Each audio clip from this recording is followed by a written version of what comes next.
Estimados alumnos, bienvenidos a una clase de Laboratorio de Tecnología de Alimentos 1. En esta ocasión, les voy a platicar acerca de un tema, el cual se denomina Tecnología de los Alimentos, Introducción y Objetivos. Lo presenta su servidor, Juan Antonio Garibay García. Comenzamos. Para empezar, en 1798, un economista inglés de nombre Thomas R. Malthus, tomando en cuenta el futuro del hombre, realizó una conclusión con base en un trabajo que realizó, el cual concluyó que el tamaño de la población humana sobre nuestro planeta estaba restringido en parte por la limitación de alimento. Entonces, este cuate creía que las enfermedades y las guerras eran los medios que impedían el crecimiento de la raza humana. Sí, entonces, como estamos viendo en la actualidad, existe mucha población y debido a este incremento en la población, digamos, guerras y enfermedades han generado que esta población vaya disminuyendo y exista un equilibrio. Sin embargo, este equilibrio pues no se puede mantener por sí solo y debido a esto existe una escasez en los alimentos. ¿Sí? Efectivamente, si nosotros vemos un mapa en la actualidad sobre la población mundial por países, vamos a ver que existen países en los cuales tienen más de 1.000 millones de habitantes, ¿sí? Entre los cuales podemos destacar a Estados Unidos, México, entre otros muchos más, ¿sí? Y entonces ese crecimiento en la población, ¿qué genera? Genera daños al medio ambiente debido al crecimiento poblacional desproporcionado y también genera una inadecuada distribución de los alimentos. Entonces, más adelante, en los años siguientes, ¿habrá suficiente de alimentos para todos?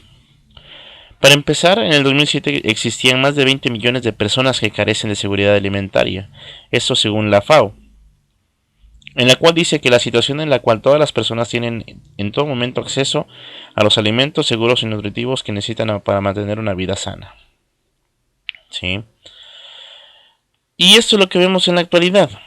Vemos una gráfica en donde tenemos los países y además vemos porcentajes, por ejemplo, de consumo de alimentos, vemos distribución y mercado, procesamiento, manejo y almacenamiento y producción.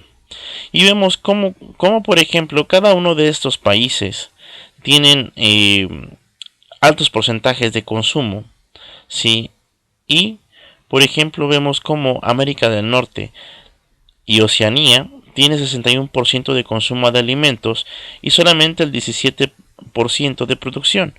Entonces aquí vemos que hay un error, ¿no? Entonces estamos consumiendo más de los productos alimenticios que producimos. ¿Esto qué significa? Que probablemente nosotros estemos comprando alimentos a otros países, ¿sí?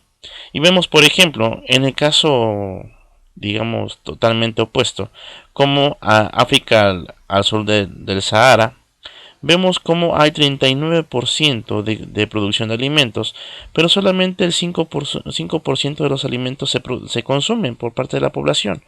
¿Y esto por qué? Debido a seguramente al encarecimiento de los productos alimenticios y obviamente este tipo de gente o esta gente no puede tener acceso a eso.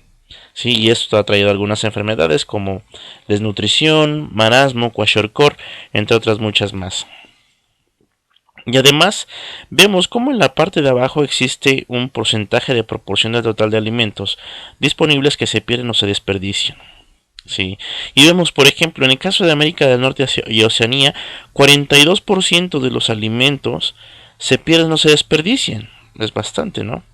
Mientras que el 23% en África al sur del Sahara, el 23% de los alimentos se desperdician o se pierden. Crítico, ¿no? Y entonces, en el 2010 se realizaron un índice de hambre mundial y lo plasmaron en una en un pequeño mapa. Y vieron cómo, cómo efectivamente existen países en donde el índice de hambre mundial es, por ejemplo, alarmante. Por ejemplo, en el caso de África, ¿sí? Y vemos cómo existía bajo índice de hambre mundial en el 2010, principalmente en nuestro país, México, América del Sur y algunas partes de Asia y Europa. Y ahora para el 2020, obviamente que estos índices de hambre se van a disparar totalmente, donde principalmente en África, en algunas zonas de América del Sur, ¿sí? Y en nuestro país va a existir índice de hambre mundial moderada, ¿sí? Imagínense, o sea, ¿qué tanto falta para el 2020? 4 años aproximadamente. Sí, entonces, también otro de los problemas que se ha presentado es, digamos, la escasez física de agua a nivel mundial. ¿Sí? O sea, hace que entre mayor es la cantidad de población, mayor son las necesidades de agua, pero ¿y la existen? ¿Y existe esa cantidad de agua? Obviamente no. Entre más va creciendo la población, menos agua tenemos. ¿Sí? Entonces, para esto, para, digamos, clasificar a los países con base a la producción y capacidad de adquisición de alimentos se han dividido en 3 tipos. Los países que tienen capacidad agrícola para ser autosuficientes en la producción de alimentos, los que no son autosuficientes en la producción de alimentos, pero tienen otros recursos que les permiten importar alimentos adecuados, o los que no son autosuficientes en la producción de alimentos y no poseen los recursos financieros necesarios para cubrir el déficit con importaciones. ¿En dónde encontramos a nuestro querido país? Pues prácticamente, desde mi punto de vista, lo encontraríamos en el punto número 2, en los cuales no somos autosuficientes para la producción de alimentos, pero tenemos otros recursos hasta ahora que nos permiten importar alimentos adecuados. Aunque, sí, si somos muy exigentes, también estaría digamos, en el grupo número 3, en donde ni poseemos ni somos autosuficientes en la producción de alimentos y tampoco poseemos los recursos financieros para cubrir el déficit con importaciones. Ajá, y entonces, ¿qué es lo que tenemos que hacer? ¿Qué hay que hacer como nutriólogos? Pues actualmente se han establecido las siguientes estrategias para combatir los problemas alimentarios. Por ejemplo, en el punto número 1 tenemos elaborar un sistema coordinado de incremento en la producción agrícola, mejorar la distribución de alimentos y el manejo de los recursos, controlar el crecimiento poblacional a través de la provisión de servicios de planificación familiar, educación y atención de salud esencial para mejorar el bienestar de la gente, promover la productividad y la utilización sostenible de recursos y establecer nuevos alimentos. Y prácticamente nos vamos a enfocar en este punto, en el punto 6, establecer nuevos alimentos. Esos alimentos, debido a la falta de seguridad alimentaria, se ha tenido que llevar a cabo la búsqueda de nuevos alimentos que sean nutritivos y autosustentables. ¿Cuál va a ser el objetivo? El objetivo es que el público obtenga alimentos menos procesados, con aspecto y calidad nutritiva, similares a los recién preparados. Dentro de estos tenemos a los alimentos frescos o mínimamente procesados, platos preparados o precocinados, como los alimentos refrigerados o congelados, productos semi-preparados o precocidos que solo requieren calentamiento para su consumo, y tenemos la comida rápida, en la que se valora que sea rápida de consumir, fácil de llevar y que además sean productos saludables. Totalmente contrario a la comida rápida que tenemos actualmente, como es Burger King, pizzas, todo eso. Para esto entonces se ha establecido la tecnología de alimentos, en donde se basa en 2 puntos principales: mantenimiento y conservación. ¿Cuál va a ser el objetivo de esta materia?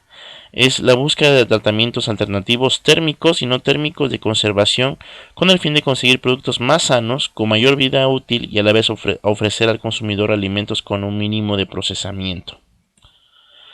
Con base a esto, o en esas tecnologías, se establecen clasificaciones de los distintos tipos de alimentos. Por ejemplo, alimentos dietéticos, Alimentos funcionales, tanto naturales como procesados, alimentos enriquecidos o fortificados, alimentos para ciertas y determinadas edades, alimentos para un sector específico de la población y alimentos especiales para alérgicos.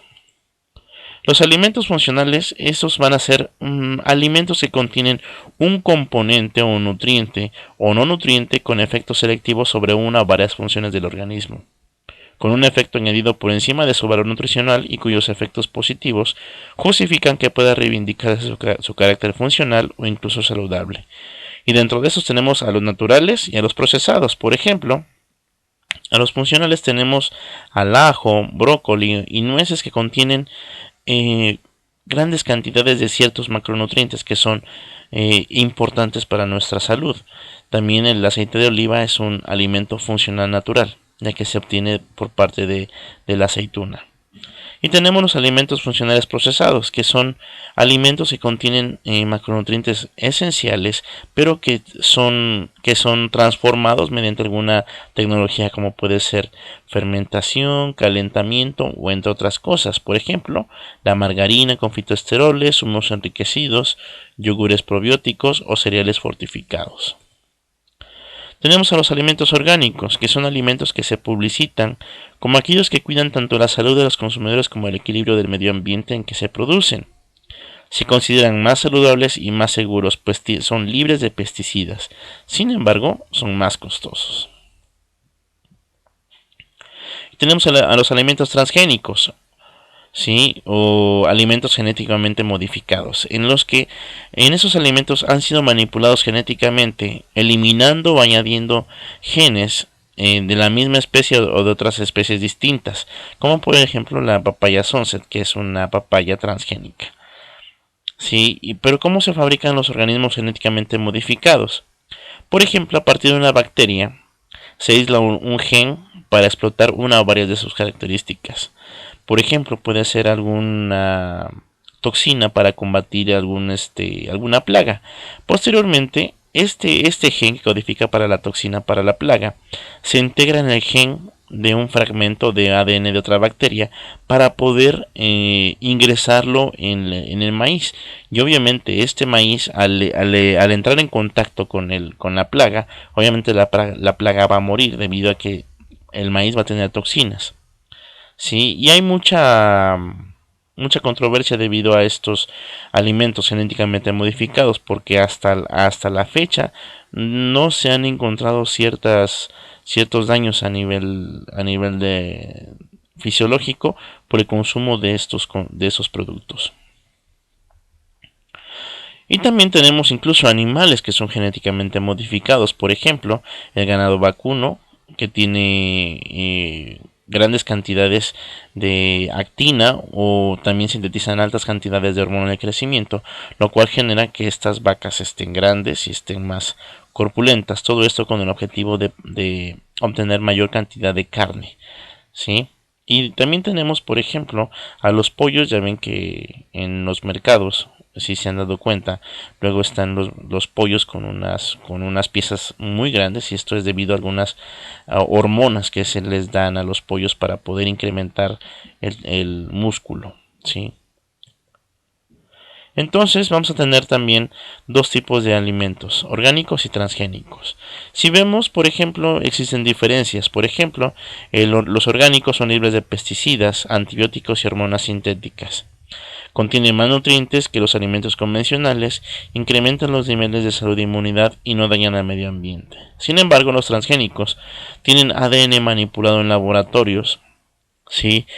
Que bueno, son cultivados debido a la sensibilidad. Tienen que ser cultivados con grandes cantidades de químicos que incluso pueden llegar hasta hacer cócteles. También el uso cíclico de pesticidas causan defectos de nacimiento e infertilidad. Esto aún no está totalmente, bueno, eso sí ya está descrito en la literatura. Sus cultivos van a destruir también el medio ambiente, ¿sí? Entonces, en conclusión, como vemos, es importante que nosotros sepamos que la tecnología de alimentos es una herramienta que nos va a ayudar bastante para la elaboración de nuevos productos alimenticios que a la par nos van a ayudar a combatir enfermedades asociadas a la nutrición. Y es importante que tú, estimado alumno de nutrición, sepas que no solamente vas a hacer planes alimenticios, sino que también tendrás la capacidad de elaborar productos alimenticios que sean nutritivos, que sean naturales y que además sean atractivos hacia el público. Por eso en las siguientes clases vamos a ver puntos especiales o esenciales para la elaboración de estos proyectos alimenticios. Por mi parte es todo, les envío un saludo y que tengan un excelente día.